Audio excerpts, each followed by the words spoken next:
শনিদেব যদি আপনার জন্মছকে লগ্নভাবে অবস্থান করে তাহলে কি কি প্রতিক্রিয়া দেখা দিতে পারে। প্রথম কথা, আপনি অবশ্যই দীর্ঘায়ু হবেন, তবে আপনি বেশ কিছুটা লেজি বা অলস প্রকৃতির মানুষ হবেন। আপনার মেজাজটা একটু চড়া বা খুঁতখুঁতে স্বভাব, বা আপনি একটু খিটখিটে মানুষ হবেন। ভাইয়ের সঙ্গে সম্পর্ক নিয়ে বরাবরই আপনার সমস্যা থেকে যাবে। ভ্রাতৃবিরোধ অবশ্যই হবে। আপনি সাধারণত নির্জন স্থান বা নিরিবিলি স্থান অবশ্যই পছন্দ করবেন। সাধারণের থেকে আপনি বেশি দূরদৃষ্টি সম্পন্ন মানুষ হবেন। জীবনে একাধিকবার আপনার কর্ম এবং কর্মস্থান পরিবর্তন হবে। মধ্য বয়সের পর দেখবেন আপনার ভাগ্য পরিবর্তন হচ্ছে, তবে হাজার সুখের মধ্যেও শান্তির যেন একটা অভাব থেকে যাবে।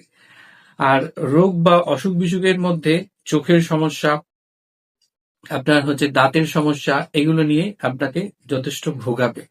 তবে আপনি একটা সময় আধ্যাত্মিক জগৎ বা স্পিরিচুয়াল জগৎ নিয়ে আপনি থাকবেন।